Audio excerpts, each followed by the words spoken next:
I'm Chris Farrell, and this is On Watch.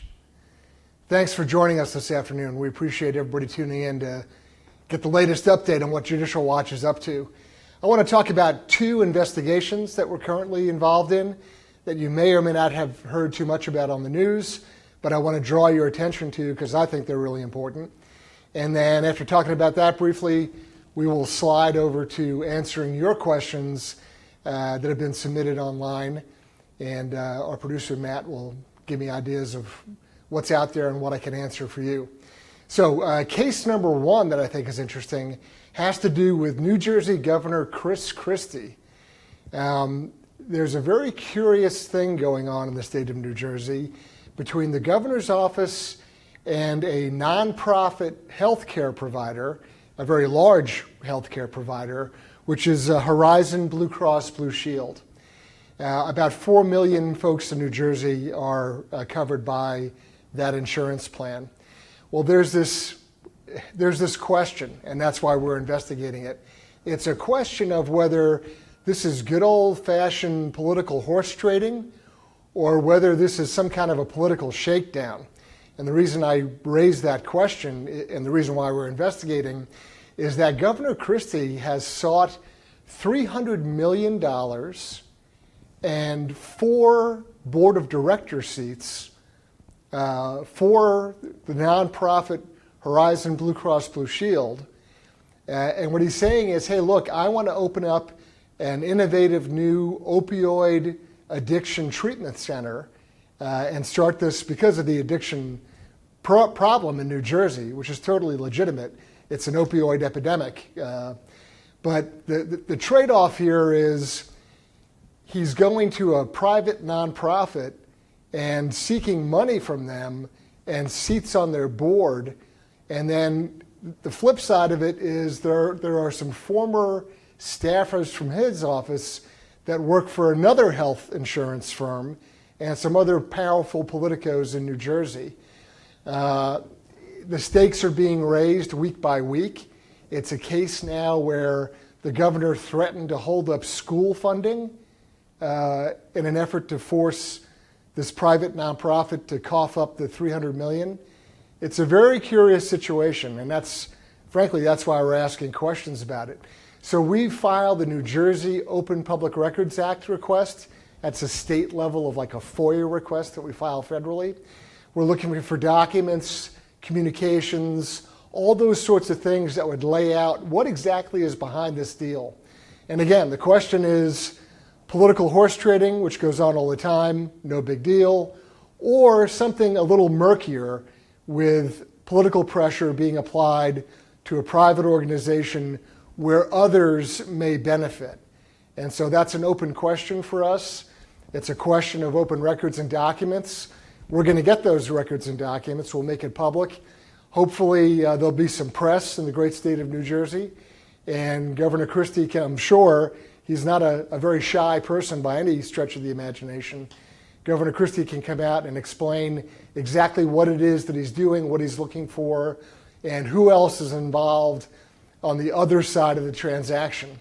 The question for me in this always, besides what I've just described, is what happens when a government, whether it be state or federal, comes to a private institution and essentially demands money from them or orders or directs certain behavior? In my opinion, you've just turned a nonprofit health insurer into essentially a public utility. That is not how the American system runs, or it shouldn't be. Let's put it that way. It probably happens all the time. But we need some real accountability on this question. I know Governor Christie has a lot of supporters out there. He's a popular figure. He's kind of a brash guy. But we really need to get to the bottom of this health insurance pressure. And then certainly New Jersey needs to deal with its opioid epidemic. That's a completely legitimate question. But there's a very interesting kind of push and shove or tugging match on this story.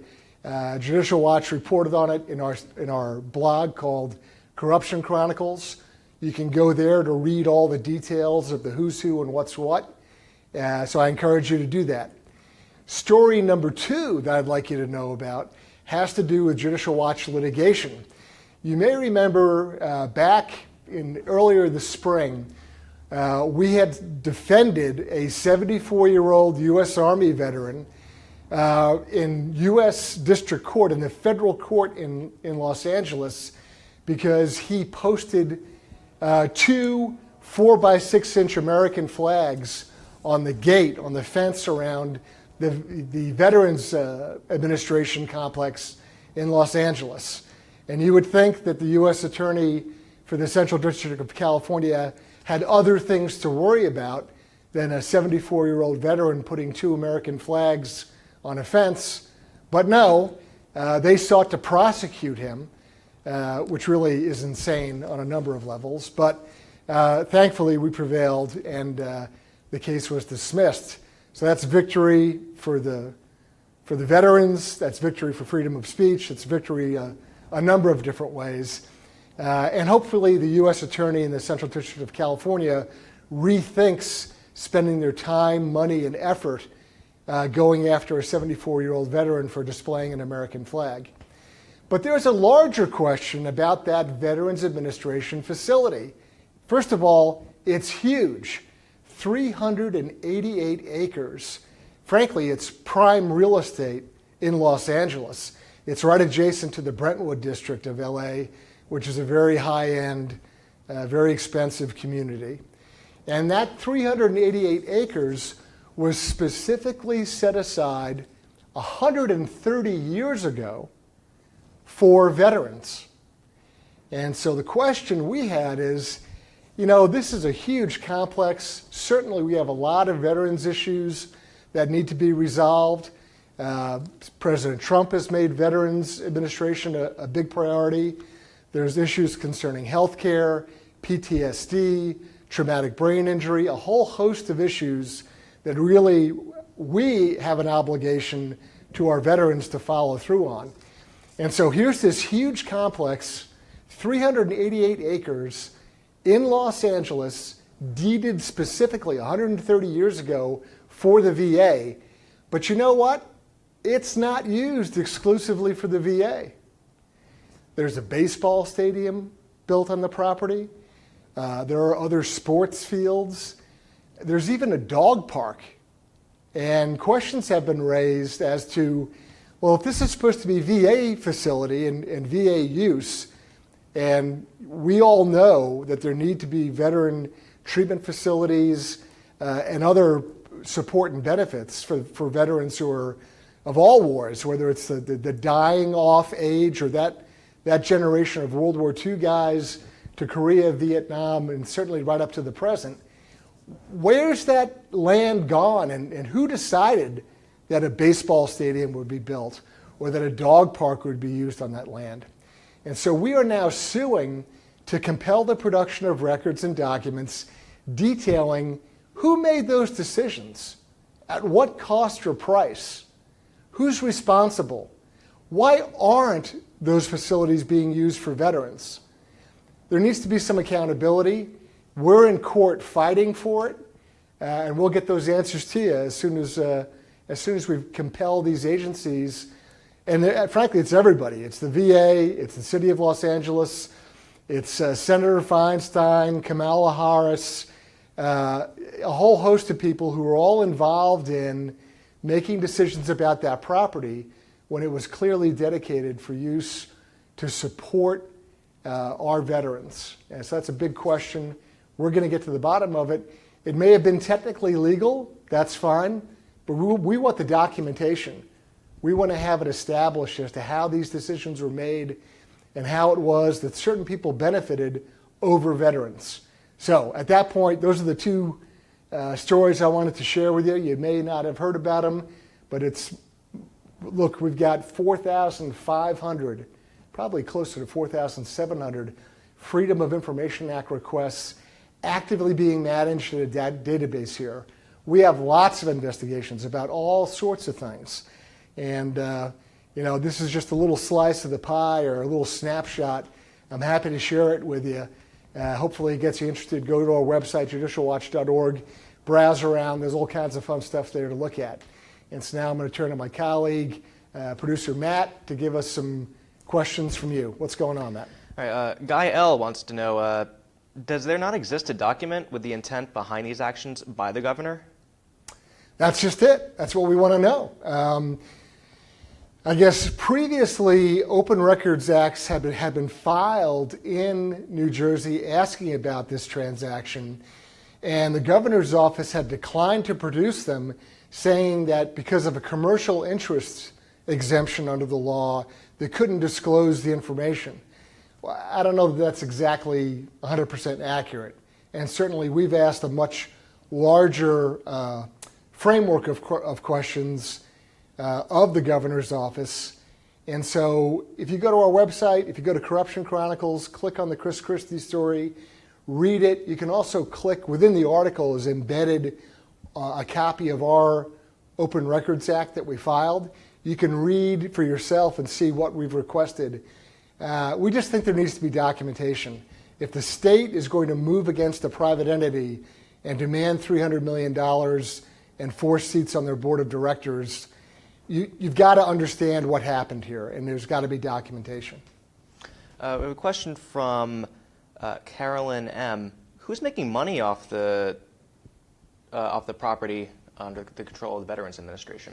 Yeah, there's all sorts of folks involved. UCLA, the University of California at Los Angeles, that's the guys who have the baseball facility. There's a private school, a prep school that uses some grounds for sports fields. I'm not sure who controls the dog park, whether that's a nonprofit or the city or whoever. But there's all these other entities who have, one way or another, sort of encroached or at least have use of those grounds. And we're not saying that it's wrong or illegal. We're just asking for accountability, because if that facility was set aside for veterans, and we know that we have very grave Veterans Administration support issues, whether it's psychiatric care, hospital care, job training, housing, all sorts of things that we owe our veterans, and these other folks are using it, that may be okay, but we want to know why and how and under what conditions and who's paying for it and what sort of a balancing test was done. Why was a dog park built over a clinic for physical rehab, right? There's got to be a plus or minus on this, and we're going to try to get answers. What else, Matt? We have a question from a Twitter follower. Once you obtain information from something like a FOIA request and review it, what is your next step? Yeah, that's a great question. So I told you we have all these thousands of FOIA requests. There's a whole process. So first of all, we need to look at what we actually got. Sometimes the government will play needle in a haystack, where you ask them a question. It's kind of like the old line, you ask somebody what time it is and they tell you how to build a watch, right? This is a case where we ask a question and the government will inundate us with information. It isn't what we were asking for, but they just load you up with a bunch of blank documents. So we have to evaluate the scope of the search that was conducted, the sufficiency of it, how far they went and how wide, and then what it is they actually produced. Did it answer our question or not? That's kind of the primary thing. Sometimes we ask a question and we get information back that we were never looking for. We had no idea. They misinterpreted what we were asking for, and so we have to reframe or rescope the questions. Then there's a question, the next thing that comes up is, are we going to fight the government over exemptions because they're allowed to redact some materials? So should we challenge that legally? Should we go to court and have them explain why they withheld information? Or another opportunity or alternative is to make the information public. And we have a bunch of different ways of doing that. You're watching one way of doing it right now, but we also write reports, we hold panel discussions, we do press releases. There's all sorts of ways of getting that information and making it public. And so there's kind of two tracks. One is a track for litigation that focuses on compelling the government to produce more information. And then the other track is making the information accessible to the public. And that's through press, through media, through what we're doing right now. But it can also be assisting another organization or nonprofit to get their message out. So we have other friendly groups in town in Washington, D.C., who are looking for assistance and help, and we've done that too. What else, Matt? Oh, actually, I have another question from Mary M. about the VA facility. Sure. Are there any other states doing the same thing? Yeah, that's a great question. I'm not qualified to answer that question. I know about the Los Angeles facility because of our legal involvement successfully defending a U.S. Army veteran and just him posting flags and the way he was treated, frankly, by the VA police there. So I have a particular knowledge about that instance, but I can't speak to other VA facilities or lands or things that have been set aside. That is an excellent question. And hey, maybe we can FOIA that. What else, Matt? Speaking about obtaining records, we have some questions about the Obama scandals. Why hasn't President Trump declassified documents pertaining to Obama scandals? Yeah, that is that's a question I ask myself every day, frankly. You may have seen a previous On Watch that we did called Extreme Disclosure. Or excuse me, it was called Extreme Transparency. That's what it was called, Extreme Transparency. The idea behind Extreme Transparency is the President Trump, and all of his cabinet secretaries have discretionary release authority over all the documents that we've asked for through FOIA, and certainly all the documents that we're currently in court over, litigating, fighting in court to get documents released. So, for example, there's all sorts of stuff pertaining to Obama and unmasking, about the sale of President Obama's Senate seat by Rod Blagojevich, and this involvement by Valerie Jarrett and Rahm Emanuel. All those FBI files could be released. Stuff concerning Benghazi, stuff concerning the investigation of Hillary Clinton's email server. There are a variety of things that with a stroke of a pen, a cabinet secretary or the president could release. And I think that the same president who had folks chanting, "Lock her up," rightfully would be interested in releasing all the records concerning the Hillary Clinton email server national security crime. And that's exactly what it was, a national security crime. Those of you who are interested in particular can go to 18 U.S. Code Section 793F, and you can read about mishandling national defense information. And Hillary Clinton is the poster child for that.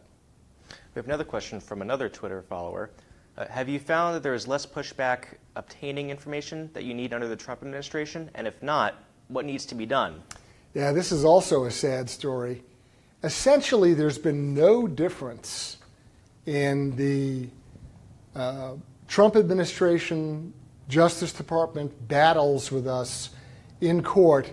You can't distinguish between their approach and the Obama administration. And that is terribly worrying. When you look at the legal briefs, when you look at the attorneys who are making arguments, when you look at the rationale and justification for not turning records over to us, what the Obama administration put forward is exactly what we're seeing 6 months into the Trump administration and Attorney General Sessions. I don't know that level of leadership is aware of just how many embedded political operatives are in the Justice Department fighting us. I find it hard to believe that President Trump would not want to make these disclosures public, but the ugly facts are that that's what's happening. And so former FBI Director Comey can abscond with government records that he calls his memos, but they're government records, and leak them to the New York Times via his attorney friend, and then a story's written about it, and he testifies about it under oath. And then when we ask the Justice Department for copies of those memos, guess what the answer is? No. This is unbelievable. It's unconscionable. So the New York Times can know about it. Comey can testify about it in front of the Senate. When we ask for copies of the records themselves, this is mind-boggling, but the Trump Sessions Justice Department tells us no and fights us in court over it. This really requires attention at the very highest levels to fix it, because you remember Sally Yates, that acting attorney general who refused to enforce President Trump's executive order on travel restrictions from terrorist countries? If you remember Sally Yates, you need to know that there's an entire army of Sally Yateses manning the Justice Department. And so those are the people that are really dug their heels in. There really needs to be a house cleaning, right? The swamp needs to be drained. There's a lot of swamp monsters there. And that's the kind of fight that we have day in, day out. What else, Matt? Speaking of James Comey, Donna F. has a question. Why was Reality Winner, a low-level government leaker, immediately arrested, but James Comey, a high-level leaker who has done worse, hasn't been? Yeah, this is the Hillary Clinton laws are for the little people example. This is really corrosive behavior. It really undermines the public's trust and confidence in law enforcement, in the idea of equal justice under the law. This is this weird split, this disparity in treatment, where if you're one of the Brahmins, right, one of the anointed sort of leaders or inside the Beltway people with a high government position, somehow the laws don't apply to you, where if you're a government contractor or a junior staff person in an agency, you're treated as just, frankly, you're treated correctly. You're treated under the law. They come in and arrest you.